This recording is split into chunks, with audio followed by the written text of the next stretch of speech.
gente de YouTube, ¿qué tal? Aquí Fit Guzmán, deseándoles cámara un excelente día, por que se encuentren todos muy pero que muy bien. Estoy aquí para traerles un nuevo video de su fanfic que tanto les gusta. Recuerden suscribirse, darle a la campanita de notificaciones y el link de los fanfics está abajo en la descripción. Ya sin más nada que decir, pasemos con los saludos del video. Adiós, buen día, buena tarde, buenas noches. Hola gente de YouTube, aquí Fix Guzmán para trayéndoles un nuevo cap de este fanfic que tanto les gusta. También quisiera recordarles que el link del fanfic está en la descripción. Antes de comenzar con el vídeo quiero mandarle un saludo especial a Whipson Melo y a Miyamura ZX-kun. Les recuerdo que para todos los que quieran un saludo lo pueden pedir en el comentario fijado. Nota: antes de empezar con el vídeo. Ahora en el canal están habilitados los supergracias, para todos aquellos que quieran apoyar al canal de manera económica. Sin embargo, quiero decirles que esto no es obligatorio y que con solo una suscripción y like basta para apoyar al canal, esto es solo para los que quieran hacerlo y sobre todo puedan hacerlo. Les estaré muy agradecidos. Ahora sí continuemos. Ahora sí, que empiece el vídeo. Descargo de responsabilidad, no soy dueño del fic, la imagen de fondo o la miniatura. Enlote con sistema Harry Potter autor. Smiley 29. Capítulo 456. La resurrección de los árboles santos gemelos. Por fin llegaron el recipiente solar y el vaso lunar. Arien y sus compañeros llevaron a bordo el fruto dorado y la flor plateada, llevándolos a Barda. Estas eran la fuente del sol y la luna de Arda. En tiempos antiguos, después de que Morgoth y Ungoliant conspiraran para destruir los dos árboles, la Vala Yavanna había provocado un último fruto y una última flor a través de su canción, Los últimos regalos de Laurelin y Telperion, para reemplazar a los árboles y seguir iluminando el mundo. Ahora, en una gran armonía de voces divinas, los Valar reunidos cantaban juntos, y con el fruto dorado y la flor plateada como núcleo, moldearon algo mucho más grandioso. Una estrella verdadera y ardiente, y una luna luminosa que la acompañaba. La estrella nacida de su canto ardía con un feroz fuego solar. Su resplandor era tan intenso que solo Arien, el Maya que siempre había cuidado el recipiente solar, podía soportar su calor y guiarlo. La atracción gravitatoria de la estrella era inmensa, su superficie abrasadora sin medida.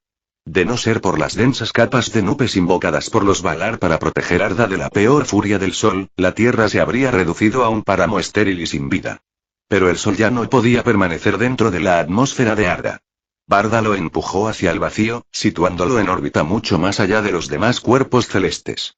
La luna también estaba situada en su propia órbita, situada en polos opuestos, este y oeste, cada uno trazando un gran círculo alrededor de Arda. Y así, por primera vez, el sol de Arda ya no se limitaba a salir del horizonte oriental de la Tierra Media y ponerse en el mar occidental más allá de Valinor. En cambio, abarcaba todo el mundo. Las antiguas tierras de la oscuridad eterna, las regiones sin luz que nunca conocieron el paso del sol, se iluminaron por fin. Todas las sombras se retiraron. Cada rincón oscuro del mundo recibió su parte de luz. Cuando el trabajo estuvo completo, había surgido un colosal sistema estelar, centrado en Arda y compuesto por cientos de millones de cuerpos celestes, cada uno en órbita armoniosa. El espacio más allá de Arda ya no era un vacío de oscuridad perpetua. Estaba lleno de luz y color. Los planetas giratorios impregnaban la extensión antes silenciosa de una vitalidad silenciosa y majestuosa. Por supuesto, incluso los esfuerzos combinados de todos los Valar habían producido un sistema estelar que ocupaba solo una pequeña fracción del subuniverso creado por Eru Ilúvatar. La gran mayoría del espacio permanecía envuelta en oscuridad y vacío. Pero la posterior expansión, transformando este único sistema estelar en cúmulos, galaxias y quizás algún día llenando todo el subuniverso de cuerpos celestes, no pudo lograrse de la noche a la mañana. Esto requeriría que Barda creara estrellas de forma continua, paciente, a lo largo de períodos de tiempo inimaginables. Aunque esto pudiera parecer una tarea interminable y abrumadora, para Barda, cuyo dominio ahora se extendía por el infinito potencial del espacio cósmico, no era una carga sino una vocación. Algo a perseguir con devoción incansable. Y a medida que los cuerpos celestes continuaban evolucionando y multiplicándose, quedó claro que el verdadero poder supremo en este nuevo orden cósmico podría pertenecer finalmente no a Mandu, rey de los aires, sino a Barda, la diosa que comandaba el universo de estrellas en constante expansión. En agradecimiento por la ayuda de los otros Valar en la creación del sistema estelar, Barda concedió a cada uno un cuerpo celeste para reclamarlo como propio. Ulmo, señor de las aguas, reclamó el mundo acuático Ralm, Neptuno. Tulkas, el campeón, reclamó el mundo de fuego Carmil, Marte. Aul, el herrero, reclamó el mundo anillado lumbar, Saturno. Yavanna, reina de la Tierra, reclamó el gran mundo Alcarinku, Júpiter. Mandu, el rey anciano, reclamó el mundo de hielo Luinil, Urano. Los Valar restantes también elegían cuerpos celestes según su naturaleza y preferencias, cada uno seleccionando un planeta cuyos atributos resonaban con su propio dominio. Entre los Maiar, Arien y Tirión, que habían guiado fielmente el recipiente del sol y la vaso de la luna desde la destrucción de los dos árboles, recibieron ellos mismos el sol y la luna en reconocimiento a sus edades de servicio dedicado. En cuanto a la estrella de Erendil, Venus, la luz más brillante en los cielos, permaneció con Erendil, como siempre había sido. Y para Silas, Barda preparó algo singular. En agradecimiento por quien había hecho posible todo esto, la reina estelar creó personalmente una estrella deslumbrante y la colocó en el polo norte celestial de Arda. A diferencia de todos los demás cuerpos celestes, que se movían y desplazaban a lo largo de sus órbitas, esta estrella era fija, inamovible, eterna. Se convirtió en el eje central de las constelaciones, el punto alrededor del cual todas las demás estrellas parecían girar. Era la estrella del norte de Arda. Barda lo llamó Dwelir. Fijada de forma permanente, la estrella de Silas guiaría para siempre a los seres de Arda. El nuevo sistema planetario estaba completo. Sin embargo, Barda seguía enfrentándose a un problema preocupante. Aunque sus estrellas eran luminosas, no podían compararse con el brillo del Sol y la Luna. El universo era ilimitado, y aunque el Sol podía iluminar Arda y su espacio circundante, su luz no podía alcanzar los confines más lejanos del vacío. Barda podía seguir creando estrellas sin fin para llenar la oscuridad, pero comparado con la inmensidad infinita del cosmos, cada nueva estrella era como una sola luciérnaga en una noche interminable, hermosa, pero increíblemente pequeña. Para llenar realmente el universo oscuro de luz y vida, necesitaría crear más soles. Solo estrellas de esa magnitud podían traer calor y vitalidad al vacío. Ni siquiera la luna, luminosa como era, podía compararse con el poder vital del sol. Si los dos árboles hubieran seguido vivos, Barda podría haber estimulado el crecimiento de más frutos dorados de laurelín, y de cada fruto haber formado una nueva estrella solar. Pero los dos árboles habían sido destruidos, envenenados por Morgoth y devorados por Ungoliant. Aunque Yavanna, la reina de la tierra, había dado a luz un último fruto dorado y una última flor plateada antes del final, los árboles se marchitaron por completo tras ese último esfuerzo. Estaban muertos más allá de la recuperación. O eso creía todo el mundo. Justo cuando la expresión de Barda se oscureció por la tristeza, Silas dio un paso adelante. Maestro, puede que tenga una forma de revivir los dos árboles. Los ojos de Barda se iluminaron al instante. Silas, ¿qué método tienes? Su confianza en él era absoluta ahora. Desde que su guía llegó a la creación del sistema estelar, Barda había considerado a Silas como un verdadero igual, sopesando sus palabras con el máximo respeto. Los otros Valar también se volvieron hacia él, con expresiones que iban desde la sorpresa hasta la intensa curiosidad.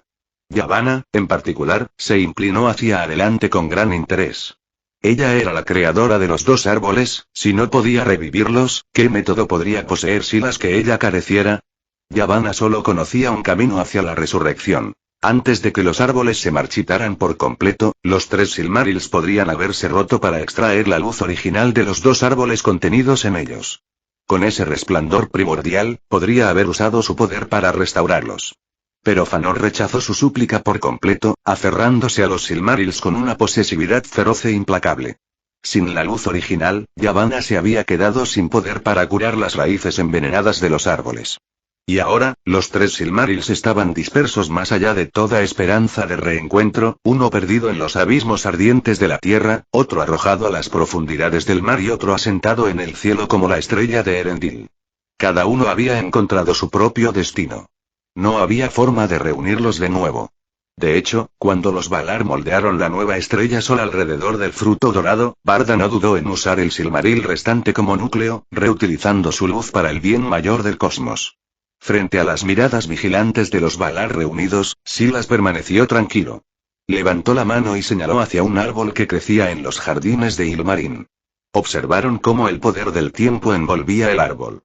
Ante sus ojos, su tronco comenzó a encogerse, retrocediendo a una velocidad visible a simple vista. Ramas retraídas dentro del tronco.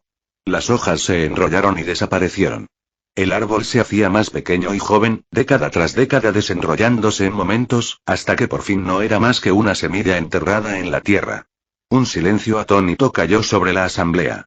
De verdad, un poder misterioso e impresionante, exclamó Yavanna, sus ojos verdes brillando de asombro y una sonrisa radiante extendiéndose por su rostro.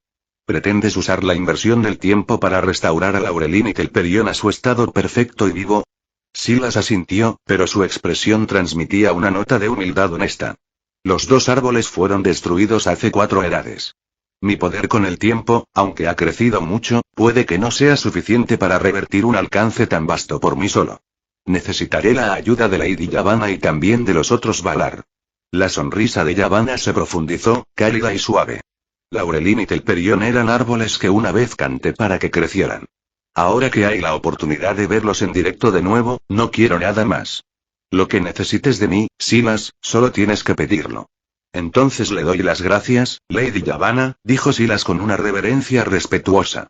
Los otros Valar también juraron su apoyo. Y así, los poderes reunidos de Arda, junto a Silas, descendieron por el puente dorado de Ilmavel desde la cima de Taniquetil hasta Valmar, la gran ciudad de los Valar en Valinor. Valmar era una ciudad construida para seres de estatura divina, vasta más allá de la comprensión mortal, con proporciones propias de gigantes.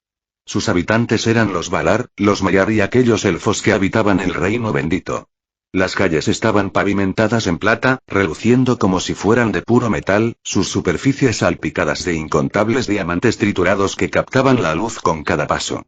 Los tejados de los edificios de la ciudad estaban hechos de oro, no dorado, sino de oro macizo y luminoso, y las grandes puertas mostraban un tono pálido, amarillento verdoso, intrincadamente tallado con escenas que representaban la historia del mundo desde el momento de la creación hasta la actualidad. Dentro de las torres, cúpulas y salones públicos de la ciudad, innumerables campanas de plata y oro colgaban de cada arco y aguja. Sonaban sin cesar, marcando anuncios diarios, celebraciones, concilios y ceremonias sagradas. El sonido reverberó por todo Valmar, solemne y sagrado, pero nunca áspero ni estridente. En cambio, las incontables campanas se entrelazaban en una vasta y armoniosa sinfonía, un sonido ensordecedor en su plenitud pero cristalino en su claridad. Comentario 4. Votar 0 restantes. Capítulo 457. La canción del tiempo. Los elfos que habitaban este lugar eran radiantes sin comparación. Los Vanyar, los más bellos de todas las linjas élficas, brillaban más intensamente y hermosamente que cualquier otra raza. Eran muy queridos por Manú y Barda, y servían a los dos mayores Valar con canciones y poesía. Valmar poseía salones y palacios pertenecientes a cada uno de los Valar. Aunque la mayoría de los Valar no residían allí de forma permanente, la ciudad servía como lugar de reunión para consejos y grandes ocasiones, el juicio de Morgoth tras la Guerra de la Ira, los festivales en honor a los dos árboles y otros eventos de suma importancia. Los Valar y Silas no entraron en Valmar propiamente dicho. En su lugar, continuaron directamente hacia la colina de Ezelloar, que se encontraba más allá de la puerta occidental de la ciudad. Allí crecieron los dos árboles. Al llegar a Ezelloar, Silas se conmovió profundamente. Los dos árboles se alzaban sobre él, colosales más allá de todo lo que había imaginado. Comparados con el árbol blanco de Minas Tirith y sus retoños afines, estos eran incomparablemente vastos. Se alzaban como pilares que sostenían el propio cielo, sus ramas más altas extendiéndose hacia el horizonte y brillando contra el mar de estrellas sobre. Una parecía forjada de oro, el otro de plata. Pero ahí terminaba su belleza. Los baúles eran de un color enfermizo y triste, impregnados de un aura de decadencia y muerte. Sobrevivir era claramente imposible. Grandes heridas dejaban cicatrices en las ramas, agujeros abiertos que atravesaban directamente el duramen. Las heridas eran negras como la tinta, como si algo blanco y caliente hubiera sido clavado en la madera viva, o como si algún veneno terrible hubiera corroído la carne de los árboles desde dentro. Incluso después de todas estas eras, las heridas seguían ahí, marcas oscuras e incurativas que ni el tiempo ni el poder divino habían podido borrar.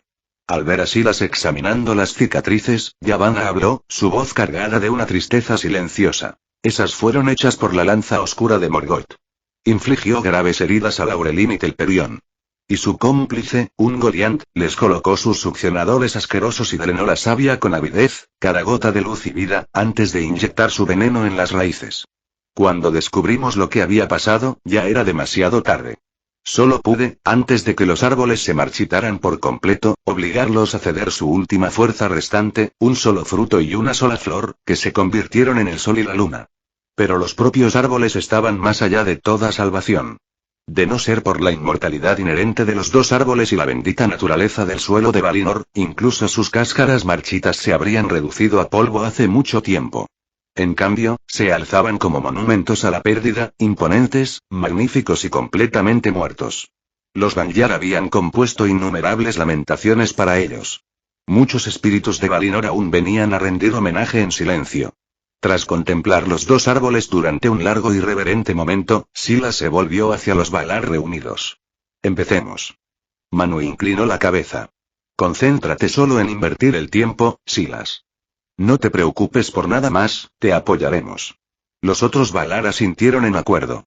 Silas respiró hondo. Luego, con la expresión endurecida por la concentración, desató todo su poder, dirigiendo la fuerza de la inversión temporal hacia el árbol dorado, Laurelin. No se atrevía a intentar ambos árboles a la vez.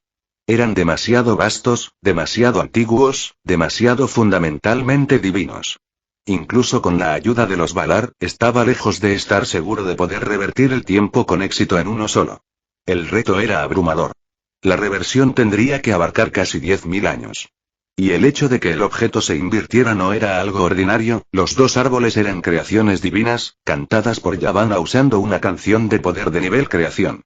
Su existencia estaba arraigada en la autoridad del propio Eru Ilúvatar. Además, habían sido alimentados por las lágrimas de Niena, el Vala del dolor y la compasión, cuyo llanto regó sus raíces y les ayudó a crecer. Los dos árboles poseían una esencia vital igual a la del Creador. Ni siquiera Yavanna misma pudo replicarlo completamente, por eso, tras su destrucción, solo pudo sacar un último fruto y una última flor, nunca otro árbol. La reversión temporal de Silas fue milagrosa, pero intentar revertir la muerte de los dos árboles fue como revertir la muerte de un dios, como una hormiga intentando reconstruir un elefante de memoria. Por todo razonamiento convencional, era fundamentalmente imposible. Pero con el poder combinado de los Valar a su apoyo, Silas creía que valía la pena intentarlo. De dentro de sus túnicas, Silas sacó una varita plateada y blanca. Su fuste fue tallado en una rama del árbol blanco de Minas Tirith. Su núcleo era un solo mechón del cabello de Barda. Incluso ahora, con el poder de Silas creciendo hasta proporciones divinas, una varita seguía cumpliendo una función, especialmente para las aplicaciones más delicadas de la magia temporal, donde la precisión importaba más que la fuerza bruta. La varita proporcionaba estabilidad y concentración, canalizando no más que una fracción de su fuerza total, pero con precisión quirúrgica. No tenía intención de abandonar la consulta. De hecho, ya había decidido que, una vez restaurados los dos árboles, fabricaría una varita nueva y aún más poderosa a partir de sus ramas vivas. Silas levantó la varita y pronunció el encantamiento. El poder del tiempo golpeó a Laurelin como una ola. Silas sintió como la energía mágica dentro de su cuerpo se expandía en un torrente, un enorme y desgarrador de poder. Si sus reservas hubieran sido menos que prácticamente inagotables, se habría agotado en los primeros momentos. A medida que la reversión se hacía presente, la línea temporal de Laurelin empezó a desenrollarse, lenta y dolorosamente, año tras año retrocediendo. Pero el árbol se resistió. Su esencia divina empujaba contra la corriente del tiempo invertido con un peso que se hacía más pesado con cada momento que pasaba. Silas sentía que intentaba arrastrar una enorme roca río arriba contra un río embravecido. Silas se esforzó contra la corriente del tiempo. No se trataba solo de invertir el flujo, tenía que resistir el inmenso peso inercial del tiempo mientras arrastraba una creación divina imposiblemente pesada hacia atrás a través de las eras. 500 años. 1000. 2000, el tiempo siguió desenrollándose, pero la forma dorada de Laurelin permanecía inmutable, aún marchita, aún marcada, aún muerta. La reversión se ralentizaba, y Silas empezaba a mostrar signos de agotamiento, su fuerza se agotaba con cada momento que pasaba. Barda lo vio al instante. Sin dudarlo, abrió la boca y comenzó a cantar la canción de las estrellas. Su voz se transformó en puro poder, una corriente silenciosa y nutritiva que fluía hacia la magia de Silas, fusionándose con su energía temporal y amplificándola, tan suave e irresistible como la luz de las estrellas llenando una habitación oscura. Silas sintió cómo su poder se aceleraba, la reversión de la línea temporal de Laurelin acelerándose. Luego Yavanna añadió su voz, la canción de la vida, verde, antigua y profunda.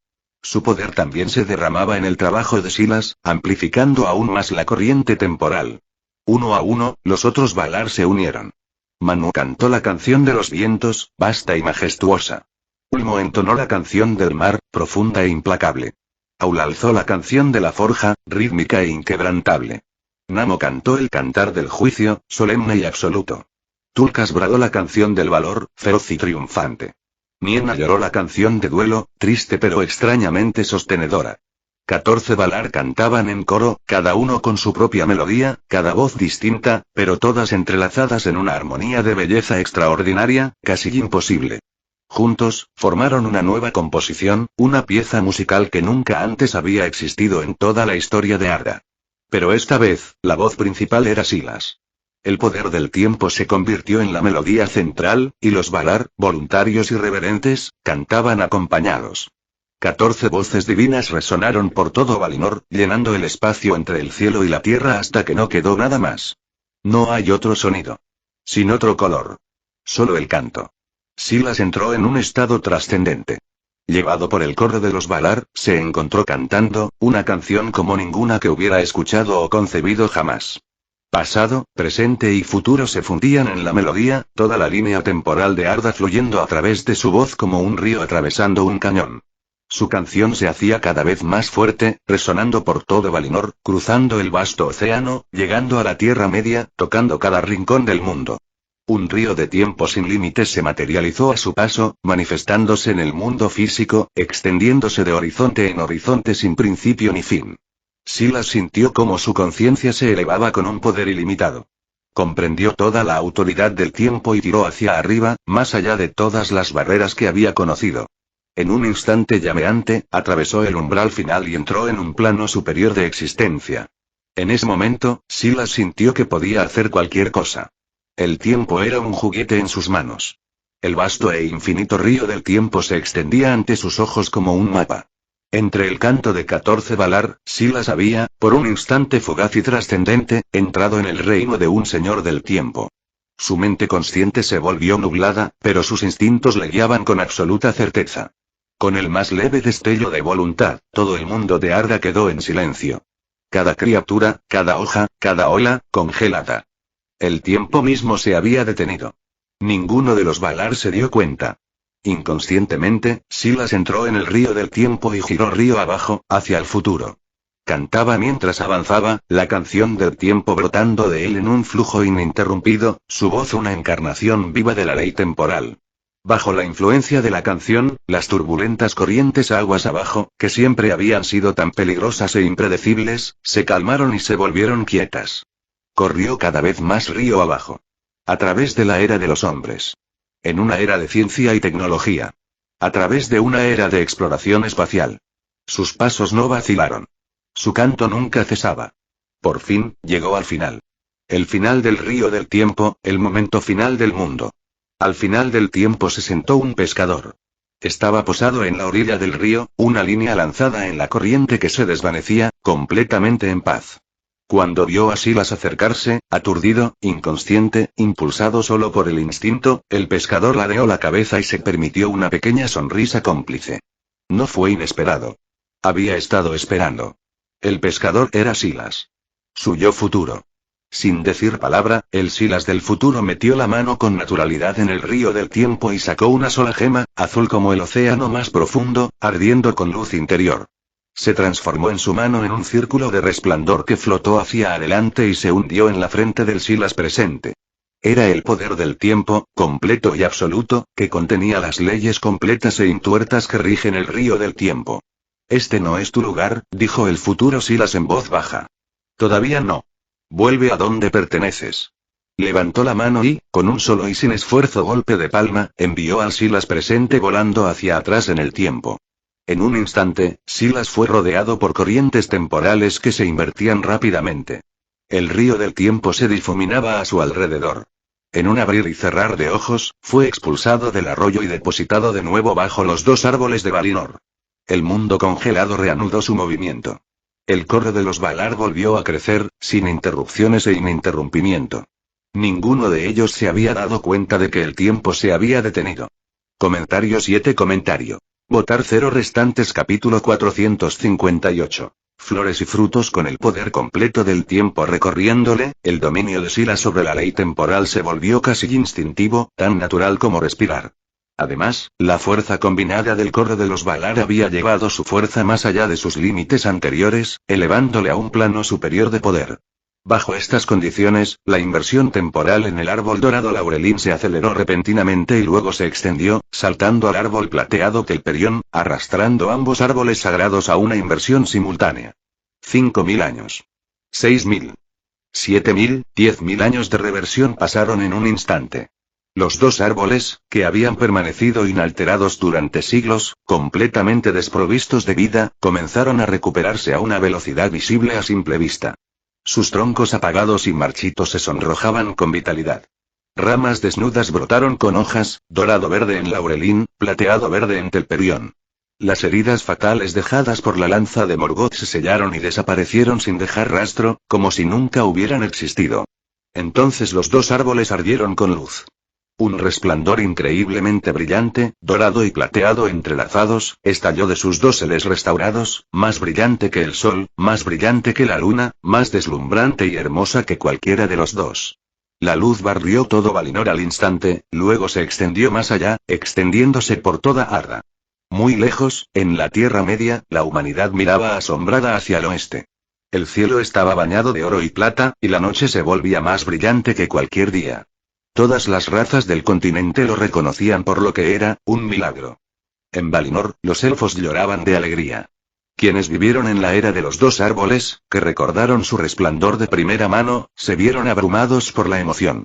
A través del reino bendito, ya fuera desde los Vanyar de Valmar, los Teleri de Alqualondo, los Noldor que habían regresado del exilio, los elfos fluían hacia el oeste en peregrinación hacia la luz. Los Vanyar de Valmar, más cercanos a Ezelloar, eran los más extasiados de todos.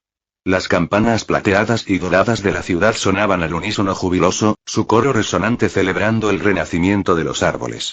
En Ezelloar mismo, Silas y los Valar estaban envueltos en el resplandor, sus figuras casi invisibles dentro del torrente de luz. Pero esto no era como el calor abrasador del sol. La luz de los dos árboles era algo completamente distinto, cálida, suave e infinitamente pura. Aunque el mundo circundante se transformaba en un baño de oro y plata, uno podía mantener los ojos bien abiertos y contemplar directamente los árboles sin dolor. Bañado en su resplandor, Silas sintió como una calidez extraordinaria impregnaba todo su ser, una sensación de consuelo, paz y profunda purificación, como si cada impureza en cuerpo y espíritu fuera suavemente quemada. La canción de los Valar se desvaneció en el silencio. Miraron a los dos árboles resucitados, y sonrisas, raras, genuinas, radiantes, se dibujaron en sus rostros divinos. Silas también emergió lentamente de su aturdimiento. Sentía como si hubiera estado soñando. En ese estado nebuloso, recordaba vagamente haber entrado en el río del tiempo a mitad de una canción, viajando sin descanso río abajo, encontrarse con su yo futuro al final de todas las cosas. Recordó la gema azul hundiéndose en su frente. Y recordaba, con vívida claridad, la sensación de control absoluto sobre el poder del tiempo, como si todo el río del tiempo se hubiera fundido con su ser, fluyendo a través de él sin resistencia, sin límites, sin fin. Su corazón se aceleró de emoción. ¿Había ocurrido de verdad? ¿Había llegado realmente al final del tiempo y obtenido autoridad temporal completa? Pero incluso cuando la emoción crecía dentro de él, sentía cómo el poder se retiraba.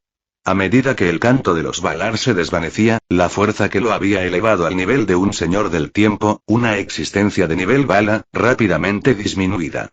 Su poder se contrajo, volviendo a su verdadero rango. El de un Maya alto. La sensación de pérdida era palpable. Esa sensación de poder trascendente e ilimitado, la capacidad de mantener todo el tiempo en las propias manos, era algo que uno no se soltaba fácilmente. Silas entendió lo que había pasado. El coro combinado de los Valar había amplificado temporalmente su fuerza a su nivel, y en esa breve ventana, había tomado la autoridad completa del tiempo. Pero sin los Valar sosteniéndole, su poder no podría mantener esa elevación. La imponente estructura, despojada de sus andamios, volvió a su altura original. Pero tras solo unos segundos de decepción, la emoción volvió a dominarle. Aunque su fuerza había regresado, el conocimiento no lo había hecho. Había tomado un atajo extraordinario, aprovechando el poder de los Valar para obtener autoridad temporal mucho antes de lo que debería haber sido posible. En circunstancias normales, habría necesitado alcanzar la fuerza de nivel Vala por sí mismo antes de reclamar el dominio total con el tiempo. Eso podría haber llevado una eternidad más allá de la cuenta. En cambio, Silas desafió por completo la convención. Ahora poseía la respuesta antes de completar la demostración. Era como si le hubieran dado la solución de una ecuación imposiblemente compleja. La respuesta ya era suya, verificada, absoluta, segura. Solo quedaba el trabajo de razonar hacia atrás, llenando los pasos, hasta que su propia fuerza pudiera sostener de forma independiente lo que ya sabía que era verdad. Había obtenido la maestría introductoria de un señor del tiempo. El siguiente paso fue simplemente, acumulando fuerza continuamente, Silas podría finalmente romper el umbral y avanzar hacia un verdadero poder de nivel Vala por sus propios méritos. Sus ganancias con este empeoramiento ya eran inmensas. Pero las sorpresas aún no habían terminado. Los dos árboles no poseían verdadera conciencia, no más que cualquier otra planta. Sin embargo, como la mimosa que pliega sus hojas al tocar, respondían instintivamente al mundo que les rodeaba.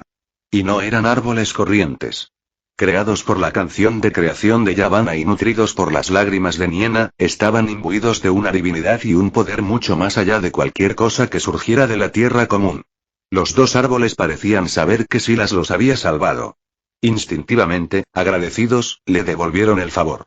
La luz brotaba de sus dóseles restaurados, no la luz pasiva de la iluminación, sino algo deliberado, casi consciente. Dos corrientes gemelas de luminiscencia fluían hacia abajo como oro y plata líquidos, convergiendo sobre Silas y hundiéndose en su cuerpo. La luz dorada de Laurelin nutrió su esencia divina, haciéndola expandirse y profundizarse. El resplandor plateado de Telperion alimentaba su alma, fortaleciendo su poder espiritual desde dentro. Por un momento sin aliento, Silas se convirtió en una fuente de luz, su cuerpo y espíritu irradiando un resplandor suave y sagrado, como si se hubiera convertido en un recipiente vivo para el brillo mezclado del oro y la plata. Antes de que Silas pudiera asimilar del todo lo que ocurría, los dos árboles se movieron de nuevo. Para asombro de los Valar reunidos, el resplandor de los árboles se apagó de repente, como si su luz se hubiera agotado temporalmente. Pero casi de inmediato, una oleada de poder mágico recorrió ambos baúles. El árbol dorado produjo rápidamente un fruto grande, luminoso, que ardía con fuego solar. El árbol plateado floreció en una flor, pálida y exquisita, resplandeciente con un resplandor lunar fresco. Ambos crecieron cada vez más, su luz intensificándose hasta que los propios árboles parecían coronados con un sol y una luna en miniatura. Por fin, cuando el fruto maduró y la flor se abrió por completo, ambos se separaron de sus ramas, descendieron suavemente y flotaron en el aire ante Silas. Esto. Silas se quedó mirando, apenas creyendo a lo que veía. Miró instintivamente hacia los Valar. «Llévatelos, Silas», dijo Barda, con la voz brillante de felicidad. «Reviviste a los dos árboles. Esto es lo que te mereces». Yavanna sonrió cálidamente y asintió en señal de acuerdo. «Esta es la gratitud de Laurelin y Telperion hacia ti. Acepta su regalo». Manu también dio su consentimiento, y ninguno entre los Valar presentó objeción. El fruto y la flor fueron entregados a Silas. Silas estaba abrumado, a partes iguales eufórico y asombrado. Estos eran los frutos y flores sagrados que una vez se convirtieron en el propio sol y la luna. Y ahora eran suyos. Los llamó el fruto del sol y el flor de la luna. El fruto del sol era muy diferente de su árbol madre. Ardía con una intensidad más allá de la comprensión mortal, irradiando luz solar y calor tan intensos que Silas no se atrevía a tocarlo con las manos desnudas. El hierro y el acero se fundían hasta convertirse en escoria al contacto. Por suerte, Aul, el gran herrero, le regaló a Silas un cofre del tesoro especialmente elaborado, forjado para contener el terrible calor del fruto. Sin él, el artefacto habría sido casi imposible de manejar. La flor de la luna, en cambio, era fría y serena, pero no menos preciosa. Con los dos árboles ya completamente restaurados, la misión fue un éxito completo y triunfal. Desde ese día, mientras Yavanna siguiera cuidando los dos árboles y Niena los regara con sus lágrimas, los árboles darían un nuevo fruto solar y una flor lunar cada 1000 años. Barda podría entonces usar cada fruto y flor como núcleo para un nuevo sol y luna, poblando los vastos y vacíos confines del universo con sistemas estelares cada vez mayores, llenando la oscuridad de luz y vida. Las implicaciones eran asombrosas. Los dos árboles se habían convertido en un motor infinito de creación cósmica. Habiendo logrado una hazaña tan extraordinaria, los Valar se llenaron de alegría. Invitaron a Silas a acompañarles a Valmar para participar en la gran celebración de la resurrección de los dos árboles. Comentario 6. Votar 0 restantes. Capítulo 459. Energía espiritual. Las campanas de Valmar sonaban sin cesar. Los Vanyar, la más bella de todas las linjas élficas, cantaban himnos de alabanza, sus voces llenando la ciudad dorada de canciones sagradas. Cada alma en Valinor se alegró por la resurrección de los dos árboles. Los elfos recién nacidos, bañados en el resplandor restaurado del Aurelin y Telperion, se sintieron cada vez más puros y fuertes bajo su luz. Los antiguos altos elfos, aquellos que habían presenciado la gloria original de los árboles en épocas lejanas, contemplaron los árboles resplandecientes en la ladera más allá de la puerta occidental y sintieron, por un instante sin aliento, como si hubieran sido transportados de vuelta a los años de los árboles. Ingwa, el alto rey supremo de los Vanyar, rey de todos los elfos, el más anciano y venerado de los primogénitos, y devoto servidor de Mandu, recibió personalmente a los Valar y a su invitado. En medio de los cánticos de los Vanyar por toda la ciudad, acompañados por una gran comitiva de nobles elfos y Maiar, los Valar y Silas entraron en Valmar para participar en la gran celebración. El propio Mandu, caminando entre el ejército reunido, proclamó la resurrección de los dos árboles y el mérito de Silas. El nombre de Silas resonó por todo Valmar, y de hecho, por todo Valinor. La abierta deferencia de los Valar hacia él fue suficiente para establecer a Silas como una figura de la más alta honra. Los elfos le veneraban como el sanador de los dos árboles. Desde este día en adelante, mientras los dos árboles permanecieran, el nombre de Silas estaría vinculado a ellos, un símbolo eterno, tejido en la trama de la historia de Arda. Notificación del sistema. Sistema de inicio de sesión en Hogwarts. Localización detectada. Valinor, Valmar. Inicio de sesión disponible. Procedan.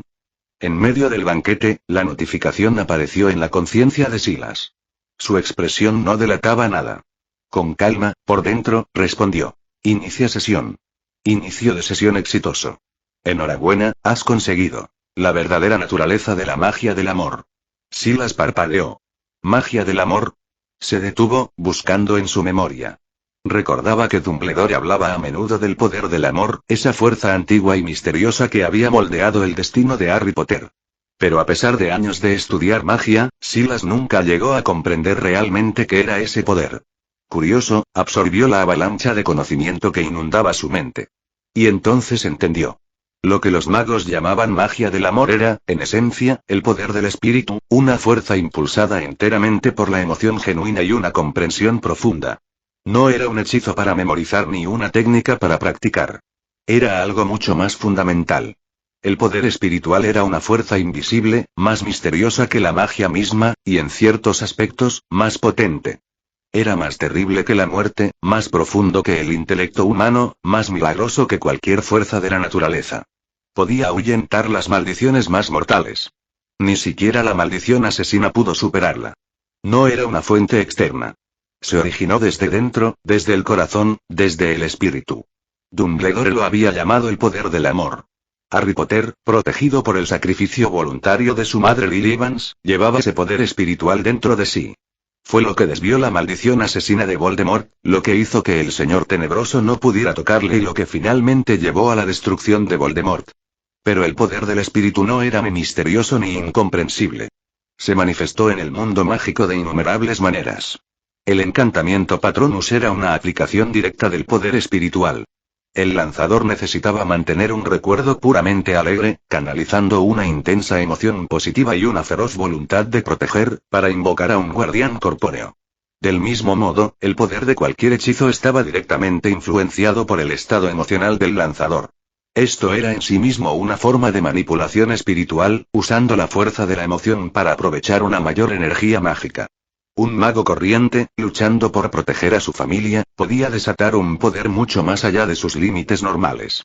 Molly Weasley, impulsada por el dolor por la muerte de Fred y la necesidad desesperada de proteger a su hija Ginny, desató una furia de lucha que superó con creces sus habilidades anteriores, derribando a Bellatrix Lestrange, la seguidora más fanática y peligrosa de Voldemort. El poder espiritual era, en verdad, la clave para dominar la magia. Además, en lo profundo del Departamento de Misterios del Ministerio de Magia, existía una sala permanentemente cerrada. En su interior estaba contenida el amor, energía espiritual cruda y concentrada. Esta fuerza, que por derecho debería haber sido intangible e imposible de almacenar, había sido capturada por antiguos magos usando métodos ahora perdidos en el tiempo, sellada en esa cámara y transformada en energía tangible y medible. El método para crear tal espacio, un recipiente capaz de contener pura energía espiritual, era exactamente lo que Silas acababa de recibir. Su mente iba a mil. Estaba intensamente interesado en ese poder. La energía espiritual representaba una forma de potencial ilimitado, una fuerza infinitamente renovable. Mientras existieran seres inteligentes en el mundo, la energía espiritual fluiría sin cesar, inagotable por su propia naturaleza. Si pudiera dominar este poder, quizás sería la clave para dar ese paso final hacia la ascensión definitiva, sin necesidad de seguir el camino de Morgoth de apoderarse de la llama imperecedera por la fuerza. El pensamiento aceleró su pulso. Debería crear un espacio similar a la sala cerrada del Departamento de Misterios, o algo mucho más grande. Un recipiente lo suficientemente vasto como para reunir y contener la energía espiritual de toda Arda. Todos los seres vivos poseían inteligencia y energía espiritual. Si Silas realmente lograra crear tal recipiente, poseería un tesoro inagotable de poder. Sin embargo, no era algo que se debía precipitar. Y aunque se construyera tal depósito espiritual, Valinor no era el lugar para ello. El reino bendito era demasiado pacífico, demasiado tranquilo. Los elfos de Valinor eran serenos y emocionalmente tranquilos, fundamentalmente pobres productores de energía espiritual. Los humanos, en cambio, ardían con abundante emoción. Sus vidas fueron breves, apenas un siglo, y en ese fugaz período florecieron desesperadamente con el resplandor de la vida. Alegría, dolor, amor, furia, esperanza, desesperación. Todo ardía en ellos con una intensidad extraordinaria.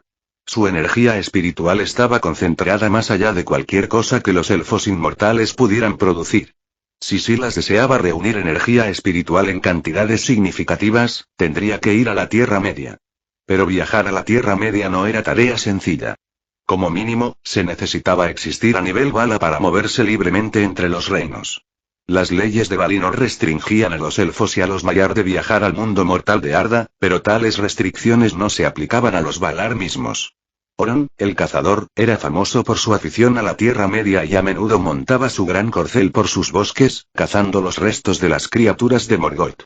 Ulmo también había estado ausente de Valinor durante mucho tiempo, habitando en cambio en las aguas del mundo. Los Valar eran los verdaderos poderes gobernantes de Valinor. Las restricciones que imponían no tenían sentido para ellos mismos. Por ahora, Silas guardó la idea para el futuro. Volviendo al banquete. En reconocimiento a los extraordinarios logros de Silas al crear el sistema estelar y resucitar los dos árboles, Manu le concedió un territorio propio. La región de Avatar, situada al sureste de Aman, al pie oriental de las montañas Pelori, fue otorgada a Silas como su dominio. Esta era una tierra con una historia oscura. Avatar había sido en su día la morada de Ungoliant, y después de que la Gran Araña y Morgoth conspiraran para destruir los dos árboles y huyeran, la región cayó en ruinas. En la antigua lengua quenya, Avatar significaba las sombras, pues la vil y corruptora oscuridad de Ungoliant había saturado la tierra tan profundamente que poseía la sombra más intensa y perdurable de toda Arda. El entorno era sombrío, traicionero y perpetuamente envuelto en penumbra. Pero conceder ese territorio a Silas no fue un desprecio. Fue fruto de una cuidadosa consideración. Aunque sumida en oscuridad, Avatar era una región vasta con una posición geográfica superior. A diferencia de las heladas y desoladas zonas septentrionales de Aman, el clima y las condiciones aquí eran naturalmente favorables. La costa contaba con bahías naturales perfectamente adecuadas para construir puertos, y al norte se encontraba un fácil acceso tanto a la bahía del Damar como a Alqualon, el refugio de los cisnes. Además, Silas poseía el fruto del sol y la flor de la luna. Su resplandor sería más que suficiente para purgar a Avatar de su antigua oscuridad, transformando la tierra devastada en un reino de luz. Y así, Silas finalmente tuvo un dominio propio en Aman. Tras concluir las celebraciones en Valmar, Silas se despidió de los Valar y se preparó para partir. Sin embargo, antes de partir, hizo una última visita a los dos árboles de Ezelloar. Allí, con reverente cuidado, rompió una sola rama de laurelín y otra de telperión. Usando mechones de cabello que le habían dado Manu y Barda, forjó 2 poderosas varitas nuevas, cada una con un núcleo de origen divino y un fuste de madera sagrada. Luego regresó a Minas Tirith. Tras reunirse con su familia, Silas rindió homenaje al estimado rey Elessar y le despidió como es debido.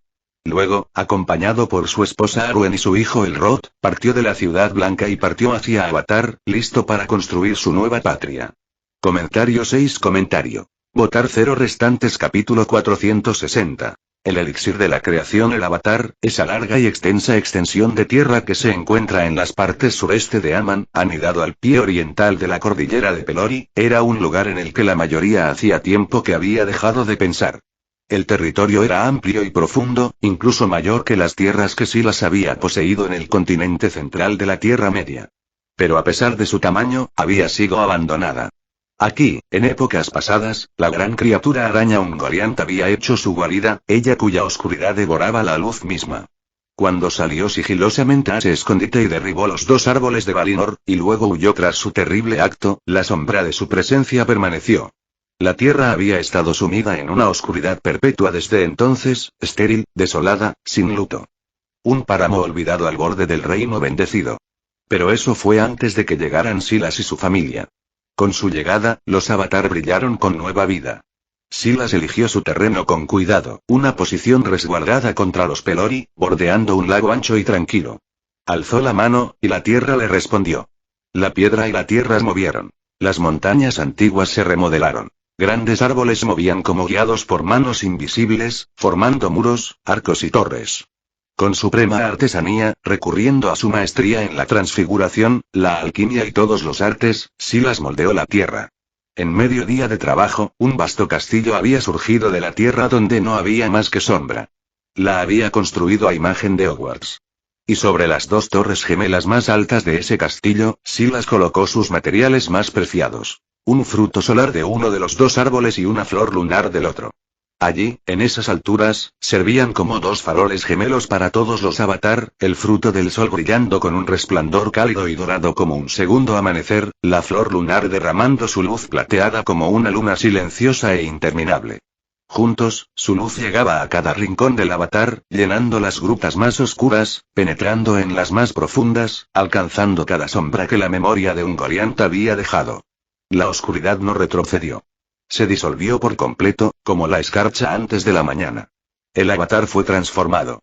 Donde antes había desolación, ahora había una tierra radiante y sagrada, verde y resplandeciente, completamente renacida. La familia de Silas tenía, por fin, un hogar en Aman. No dejaron pasar la ocasión sin hacer nada. Las bendiciones llegaron a cántaros, de amigos, de parientes, de quienes habían observado la obra con asombro.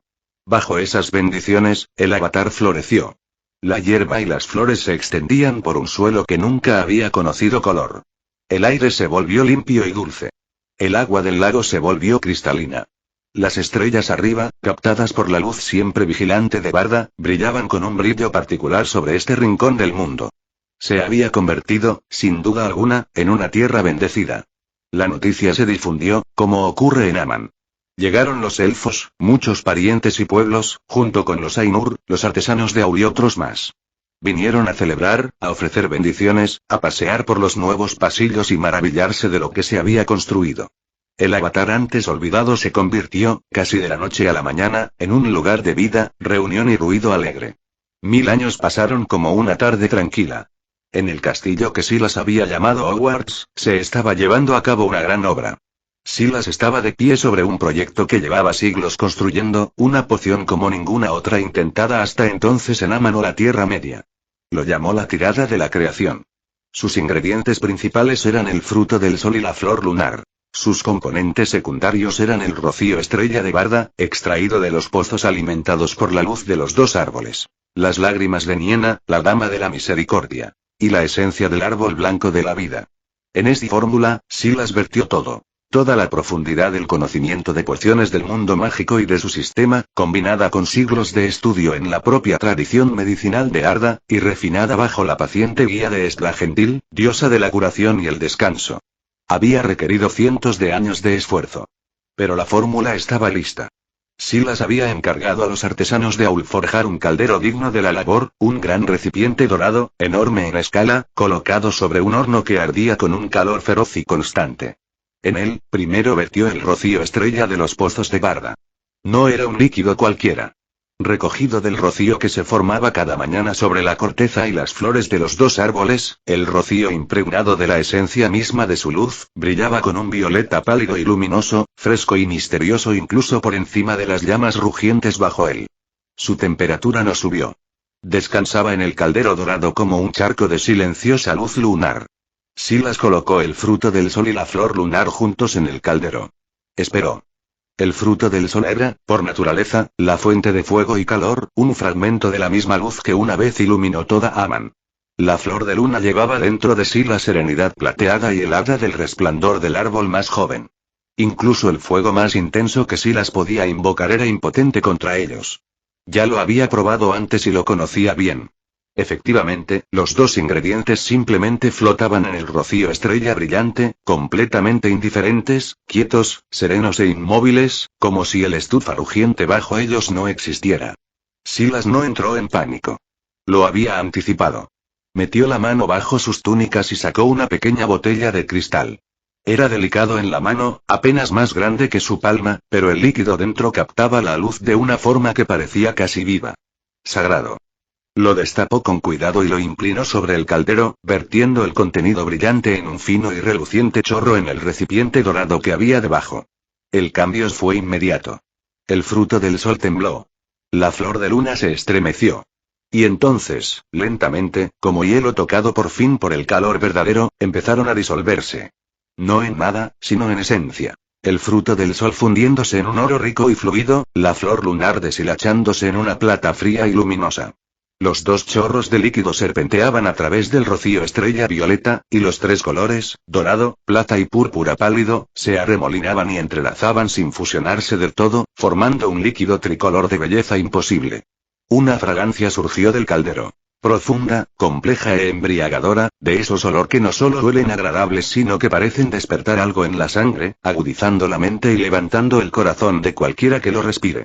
El líquido de la pequeña botella eran lágrimas de Niena. Las lágrimas de la Dama de la Misericordia, ella que había llorado durante mucho tiempo al pie de los dos árboles, cuyo dolor había regado sus raíces a lo largo de las largas eras de Valinor, poseían un poder que ningún fuego podía replicar. Fue la tristeza de Niena, paciente y profunda, la que había cuidado a los árboles en vida. Y ahora parecía que sus lágrimas podían disolver lo que habían dejado atrás. Con el fruto del sol y la flor de luna ya líquidos, Silas se puso a trabajar en serio. Revolvió el caldero con movimientos lentos y deliberados, añadiendo ingrediente tras ingrediente, cada uno una sustancia divina, cada uno añadido con la gravedad y precisión que el trabajo exigía. Su rostro era solemne. Sus manos estaban firmes. Y mientras trabajaba, cantaba. La canción era la canción de la creación de Yavanna, también conocida como la Sinfonía de la Vida, la misma melodía que la gran Vala había cantado cuando llamó por primera vez a los dos árboles a la existencia desde la oscura tierra de Aman. Poseer esta canción en absoluto fue extraordinario. Yavanna se lo había dado a Silas como un fideicomiso, no a la ligera. La canción de la creación no era simplemente música, era poder hecho manifiesto, una fuerza de convertirse tejida en la melodía. Requería una fuerza inmensa para sostenerse. No podría ser realizada por los meramente hábiles ni los meramente sabios. Y la propia Yavanna solo la había cantado una vez. El peso de esa verdad no pasó desapercibido para Silas. Incluso en su nivel actual de maestría, que estaba en la cima de lo que cualquier ser fuera de los Valar había alcanzado, el acto de sostener la canción de la creación era algo que le exigía al límite. Cada nota era un compromiso de voluntad. Silas no se hacía ilusiones sobre sus límites. Aunque había reclamado un gran poder al principio de su viaje, entregarse por completo y sin restricciones a la canción de la creación estaba más allá incluso de él. Hacerlo por completo habría sido intentar lo que solo Yavanna había hecho, y Yavanna era un Vala. Pero Silas no necesitaba sacudir los cimientos del mundo. No intentaba invocar una maravilla sagrada como los dos árboles. Estaba preparando una poción. Para ese propósito, por extraordinaria que fuera la poción, una interpretación sostenida por los mortales del canto de la creación no solo era suficiente, sino magistral. Y así cantó con todo lo que tenía, sin contenerse nada dentro de los límites de lo que podía soportar. Su voz resonó en el castillo de Hogwarts, llevada por algo más profundo que un simple sonido. Era el poder de la creación mismo tejido en la melodía, y no se detenía en las murallas del castillo. Se extendió por todo el Avatar, rodando sobre los dorados árboles Mallorn y los bosques sagrados de color blanco plateado, subiendo las laderas del Pelor y atravesando por completo la cordillera, hasta que finalmente llegó a las colinas y costas de Valinor más allá. Todos lo oyeron. La propia familia de Silas, aquellos que le conocían bien y habían crecido junto a él a lo largo de los largos siglos, recibieron la canción con el corazón abierto. Se detuvieron en lo que estuvieran haciendo, sonrieron y escucharon, conmovidos por su belleza, reconfortados por su familiaridad, como si escucharan una pieza musical querida interpretada con un cuidado excepcional. Pero para quienes estaban más alejados, para los elfos de Valinor y para los Maiar que cuidaban las tierras, templos y jardines de Aman, la experiencia era algo completamente distinto. La canción no llegó simplemente a sus oídos. Llegaba a través de ellos. Sus almas se elevaron instintivamente, como si una voz que siempre habían conocido pero nunca escuchado pronunciada en voz alta, las llamara hacia arriba. La sabiduría se expandía en ellos sin esfuerzo ni estudio, floreciendo en la mente como la luz en una habitación oscura. Se quedaron de pie, sentados o arrodillados donde estaban, completamente cautivados, incapaces de pensar en otra cosa ni deseando hacerlo. Y la tierra respondió. Al otro lado del Avatar, los árboles de Mallorn de hojas amarillas se alzaban más altos, como si se esforzaran por captar más del canto. Las ramas plateadas brillaban. Flores y plantas que no debían crecer en ninguna estación surgieron juntas de la tierra, cosas raras, cosas extraordinarias, especies que quizás nunca antes habían crecido en el Avatar, entrelazándose en un paisaje de belleza impresionante. La canción de la creación, aunque imperfectamente representada, recordaba lo que se suponía que era la Tierra. Y eso hizo que los Avatar también recordaran. Dentro del castillo de Hogwarts, el caldero estaba cambiando. El líquido tricolor, el oro solar, la plata lunar y el rocío estrella violeta, habían sido distintos desde el principio, girando juntos pero nunca fusionándose del todo, como el aceite, el agua y la luz mantenidos en una proximidad imposible. Pero bajo el poder sostenido de la canción de la creación, eso empezó a cambiar. Los límites entre ellos se suavizaron. Las tres esencias se acercaron una a otra, la esencia del sol, la esencia de la luna, la esencia de las estrellas, y lenta e irreversiblemente se fusionaron en algo nuevo. Un solo líquido que era simultáneamente los tres colores y, de alguna manera, más que cualquiera de ellos. Brillaba, palpitaba y resplandecía, girando en el gran caldero dorado como un ser vivo. Cuando la última nota de la canción salió de los labios de Silas, casi se desploma. Su fuerza se agotó, casi por completo, hasta las últimas reservas que le quedaban. Se apoyó en el borde del caldero un momento, respirando despacio, sintiendo el vasto y profundo agotamiento de haber vertido su voluntad en algo verdaderamente inmenso. Pero cuando alzó la vista y miró lo que flotaba en el recipiente dorado ante él, una sonrisa se dibujó en su rostro, amplia, genuina y luminosa, la sonrisa de un artesano contemplando su mayor obra. El líquido brillaba con luz divina. Oro, plata y púrpura profundo entrelazados, radiantes y cambiantes, vivos con una energía que presionaba contra el interior del caldero como una marea que presiona contra una presa. El poder de la creación irradiaba desde su superficie en ondas. Olía a la primera mañana después de que se cantara la música. Esta era la poción de la creación. La obra maestra de su vida en medicina mágica. Sus propiedades eran, bajo cualquier medida, inigualables en el mundo. Se regeneraría y restauraría la fuerza vital esencial, reponiendo lo que incluso una gran herida o la edad habían agotado. Fortalecería al bebedor, el poder mágico, la vitalidad física y la esencia interior se amplifican al mismo tiempo. Pero más allá de la potencia, también era la medicina curativa suprema de la época. Capaz de neutralizar cualquier veneno destilado, curar cualquier herida aún no superada el umbral mortal y restaurar a quienes estaban al borde de la muerte a la plenitud de la vida con un solo trago. Un sorbo y una persona moribunda volvería a respirar. La fragancia por sí sola había revivido y agudizado la mente de todos en el castillo. La inspiración para la poción de la creación, reflexionó Silas, provenía de un fragmento de mito heredado de su vida anterior, el agua divina de tres luces de la antigua leyenda, que se dice extraía de la esencia combinada de sol, luna y luz estelar. Había tomado esa idea, trasplantada al suelo de Arda y creado algo digno del mundo que ahora habitaba. Pero nunca volvería a hacerse. Las materias primas eran insustituibles. El fruto del sol y la flor lunar eran frutos de los dos árboles, que habían desaparecido. El rocío estrella era cosa de la cuidadosa colección de Barda.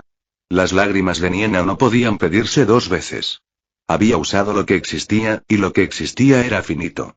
Esta fue la única poción de creación que se elaboraría, quizás en toda la historia de Arda. Un solo caldero dorado, y luego nunca más. Silas no perdió ni un segundo más. Mojó una taza en el caldero y bebió. El agotamiento desapareció al instante, no gradualmente, no suavemente, sino de golpe, como una vela apagada y reencendida en la misma respiración. Su fuerza volvió a él, completa y completa. Y luego siguió así.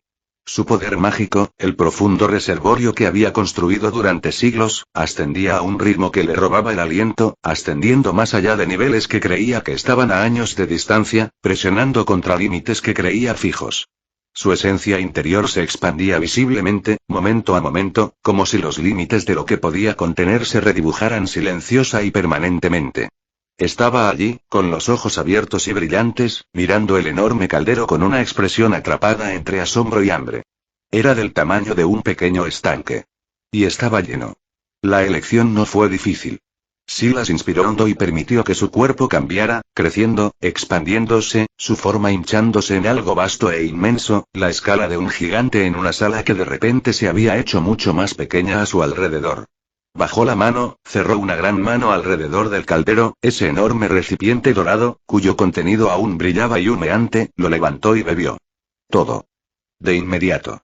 En el momento en que el volumen completo de la poción de la creación entró en él, el mundo se desmoronó. Su poder mágico no aumentó, estalló.